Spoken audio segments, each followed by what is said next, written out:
Hi friends, mind programming with Sandeep में आप सबका स्वागत है। थैंक यू फॉर वॉचिंग मी। हम लोग रोज़ मिल रहे हैं और एनएलपी के अलग अलग वीडियोस देख रहे हैं। फ्रेंड्स, आज का टॉपिक बहुत ही इम्पॉर्टेंट है, जो एनएलपी का बहुत माना हुआ टॉपिक है, जिसे हमारे लाइफ में बहुत महत्व है। फ्रेंड्स, जिसे परसेप्चुअल पोजिशन ऐसा कहते हैं, मीन्स अनुभूति की स्थिति कैसी होनी चाहिए और कैसी होती है, इसके ऊपर एनएलपी ने प्रकाश डाला है। फ्रेंड्स, बहुत बार हम लोगों ने देखा है कि कपल्स में बहुत झगड़े रहते हैं, वो डिवोर्स तक जाते हैं। या कभी कभी हम लोगों ने देखा है कि बहुत सारे स्कूल्स में टीचर और स्टूडेंट्स की बनती नहीं है, इसके लिए बच्चे पढ़ नहीं पाते। कभी कभी ऐसा भी देखा है कि बॉस और एम्प्लॉय, जो बॉस के नीचे एम्प्लॉय काम करते हैं, उनमें एक रिलेशन अच्छा नहीं होता और इसके लिए पूरा काम बिगड़ जाता है। या कभी कभी जो बिजनेस पर्सन रहते हैं, उन्हें भी प्रॉब्लम्स होती है इंटरैक्शन में। क्यों होती है? क्योंकि परसेप्चुअल पोजीशन जो है वो कोई समझ के लेता नहीं है। फ्रेंड्स, आज मैं इसके ऊपर एक प्रकाश डालने वाला हूँ, ध्यान से सुनिए। एक्चुअली छोटा सा एक्सरसाइज है, लेकिन आपको समझ के लेना पड़ेगा और फिर you have to practice it if you are having this particular problems.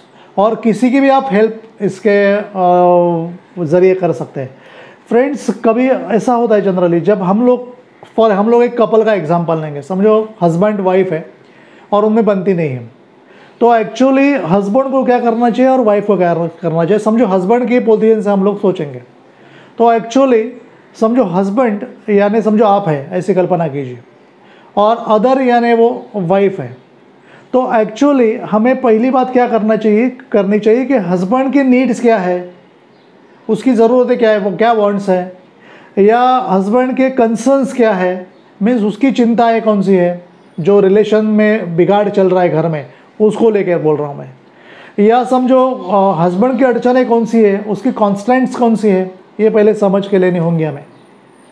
बाद में सामने जो है वो वाइफ है, वाइफ के भी सेम जो सिचुएशंस है वो हमें समझ के लेंगे कि वो जो वाइफ है उसकी नीड्स कौन सी है, उसके वांट्स कौन सी है, उसकी कॉन्स्टेंट्स कौन सी है, उसकी अड़चनें कौन सी है, या उसकी चिंताएं कंसर्न्स क्या है, ये समझ के लेनी पड़ेगी। या हर एक के भूमिका में जाकर वो समझ के लेना पड़ेगा, ताकि हम उस चीज़ से डील कर सकें और उससे बाहर आके अपनी ज़िंदगी बेहतर बना सकें।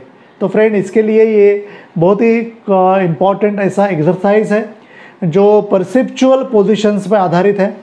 फ्रेंड्स, इसे कल्पना कीजिए कि 3 चेयर्स है और 3 चेयर्स पर 3 लोग बैठे हैं, और उसमें एक समझो हस्बैंड है, सपोज आप है, दूसरे चेयर पर अदर पर्सन मीन्स वाइफ है, और तीसरी जो चेयर है वो बहुत ही इंपॉर्टेंट है, उसे हम लोग बोलेंगे ऑब्जर्वर है। कोई भी एक जिसे हम लोग बुजुर्ग कहेंगे, एल्डरली पर्सन कहेंगे, और जिसे हम लोग मानते हैं, फॉर एग्जांपल महात्मा गांधी है या मदर टेरेसा है, ऐसी कोई व्यक्ति है जिसे बहुत बड़ा अनुभव है और बहुत बड़ी व्यक्ति ऐसी बैठी है, ऐसी कल्पना करेंगे, हम इमेजिन करेंगे।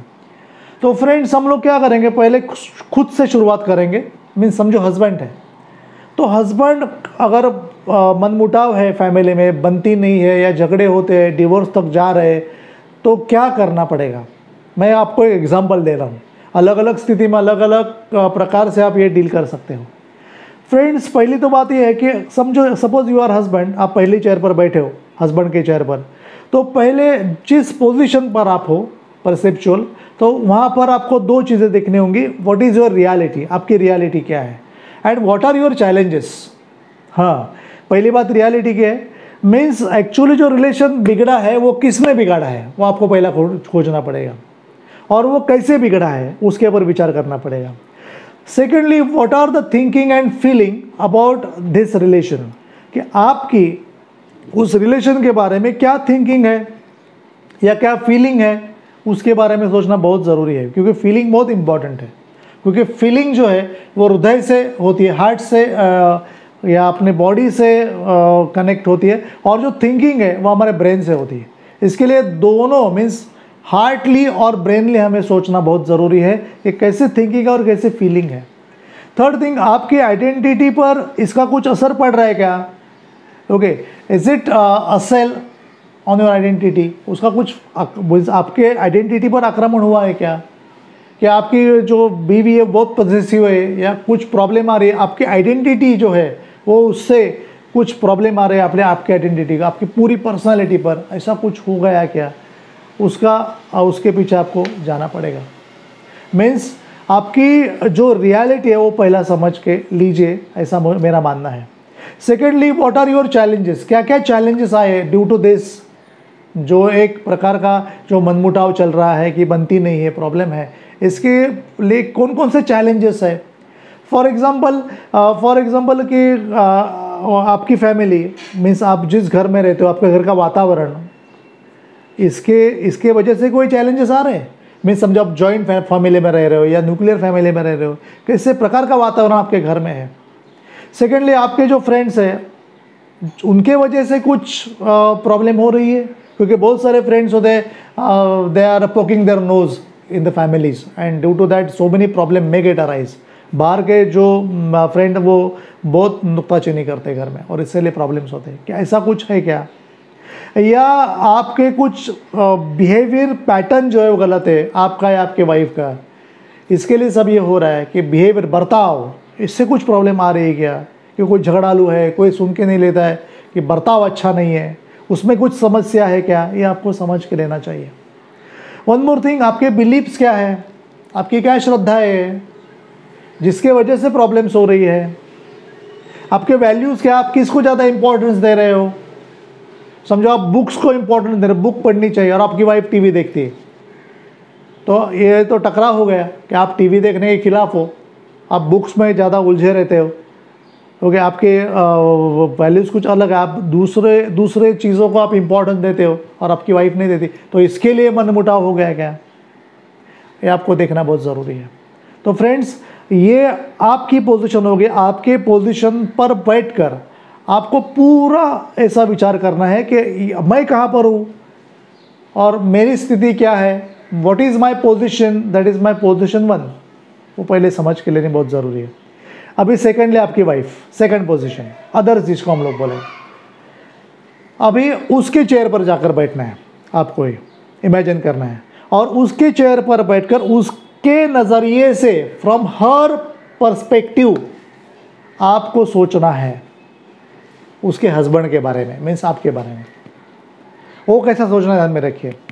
वो जो पोजीशन है, ये दो चीज़ों पर generally it base on two position, two things.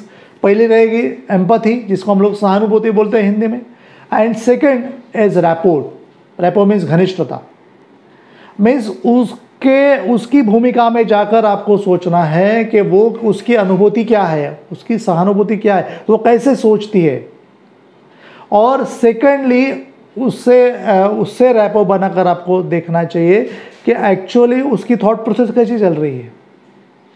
ये बात हो गई।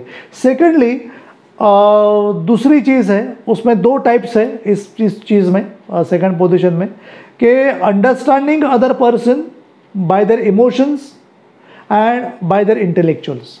मीन्स आपके वाइफ के इमोशंस क्या है, उसकी फीलिंग्स क्या है, उसको क्या अच्छा लगता है, क्या बुरा लगता है, वो कैसी है, वो काइनेस्थेटिक है या विजुअल है या ऑडिटरी है, कैसे है, किस में आती है, वो आपको देखना बहुत ज़रूरी है। One more thing, intellectually means वो क्या, उसकी थिंकिंग लेवल क्या है, वो कैसे सोचती है और उसके आइडियाज़ कौन से हैं, उसके आदर्श कौन से हैं, और उसके चश्मे से आपको देखना है आपकी चेयर को, मीन्स हस्बैंड के चेयर, मीन्स उसके दृष्टिकोण से आपको देखना है, और फिर से आपको हस्बैंड के चेयर पर आकर बैठना है और फिर से आपको वैसा ही सोचना है वाइफ के चेयर को देखकर। मीन्स ऐसा आपको हस्बैंड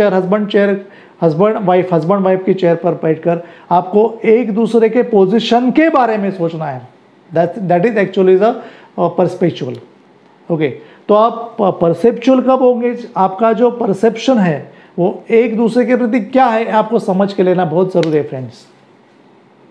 अभी जो तीसरी चेयर है, जिससे हम लोग आउटसाइडर बोलते हैं, ऑब्जर्वर बोलते हैं, वो कोई बड़ी हस्ती है, मैंने आपको बोला, बहुत ही, जिससे हम लोग एल्डरली पर्सन करते हैं, मीन्स महात्मा गांधी या मदर टेरेसा, ऐसे इस लेवल के, और उस पोजीशन में जाकर आपको इन दोनों के रिलेशन को देखना है, हस्बैंड और वाइफ के।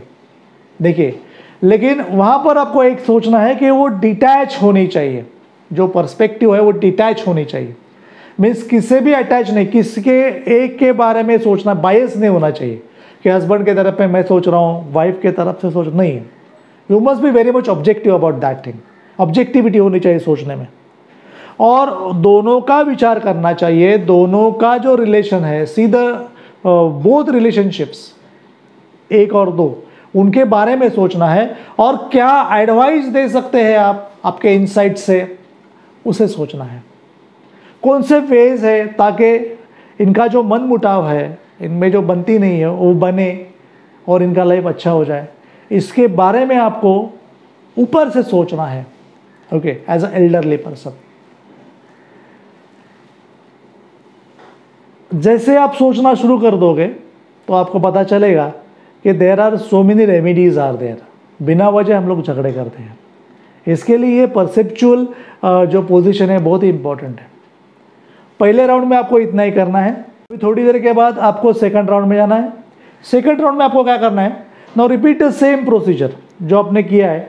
ओके, और but here you have to use your insight and advice from first round. First round में जो आपने एडवाइस और इनसाइट जो क्रिएट की थी, वो यहाँ पर आपको यूटिलाइज करनी है, और वो जो है वो आपको तीनों के लिए यूटिलाइज करने, means for you, others, means for husband and wife, और ऑब्जर्वेटर का जो पर्सपेक्टिव, वहाँ से आपको बिहेवियरल चॉइसेस जो है वो आपको खोजने हैं इन तीनों के लिए, कि कैसे एक्चुअली बिहेवियरल चॉइस होने चाहिए, कैसे उनके बिहेवियर्स होने चाहिए। क्योंकि जैसे बिहेवियर बदल जाएंगे, स्ट्रक्चर बदलेंगे, वैसे ही जैसे वीके बदलेंगे वैसे उनमें उनका रिलेशन बदल जाएगा, एलिवेट हो जाएगा, ध्यान में रखिए। तो उसके ज़रिए आपको सोचना है। और इसके बाद आने वाले भविष्य में ये इनसाइट्स और एडवाइस जो आपने खोजी है वो कैसे उपयोगी होंगे, वो कैसे वर्कआउट होंगे, how they can utilize them, इसके बारे में भी आपको सोचना है सेकंड राउंड में। और मेंटली आप इमेजिन कीजिए कि आपके लाइफ में ये जो सारे इनसाइट्स और एडवाइसेस आपने खोजे हैं, ये आप इनकॉर्पोरेट कर रहे हैं, आप समाविष्ट कर रहे हैं अपने में, और ये समाविष्ट करके, इनकॉर्पोरेट करके आपकी जो लाइफ है, फैमिली लाइफ, वो बेहतरीन हो रही है। मीन्स आप में जो है आपका मनोमिलन हो गया, और आप आपका जो फैमिली लाइफ है बहुत अच्छी तरह से एंजॉय कर रहे हैं, आपके जो रिलेशंस है वो बेहतरीन हो गए। वो आपको एक्चुअली इमेजिन करना है। आपके क्या वीएकेज है, तो विजुअल्स क्या होंगे आपके, कैसी पिक्चर्स होंगी, कैसी मूवी में होंगी, वो कैसे कलरफुल होंगे, वो आपको देखने हैं। कलरफुल होंगे तो वो कलर्स कौन से होंगे, वो आपको इमेजिन करना है। और जो साउंड्स होंगी वो कैसी होंगी, आपकी वाइफ क्या बोलेगी, आप क्या बोलेंगे, जो पॉजिटिव होंगे। मीन्स जब मनोमिलन होगा तो आपके रिलेशन कैसे रहेंगे, क्या साउंड के आपकी जो लेवल है वो कैसे रहेगी, कितने पीक पर रहेगी, उसमें कितनी मिठास रहेगी, कितना उसमें इंटरेक्शन कितना अच्छा होगा, वो आपको देखना है। और इससे आप क्या महसूस करोगे, आपके इमोशंस कैसे हो जाएंगे, वो भी आपको महसूस करना है। तो फ्रेंड्स, ये आप करके देखिए। ये जो गेम है ये खुद के साथ करने का गेम है, ध्यान में रखिए। तो शांत बैठ के आप ये करके देखिए। चाहिए तो ये वीडियो आप बार बार सुनिए ताकि आप अंडरस्टैंड कर लो, और जैसे आप अंडरस्टैंड कर लो, you utilize this thing, you apply this thing in your life, so that you will get the better result and a very much good and prosperous life. Okay, thank you very much and all the best.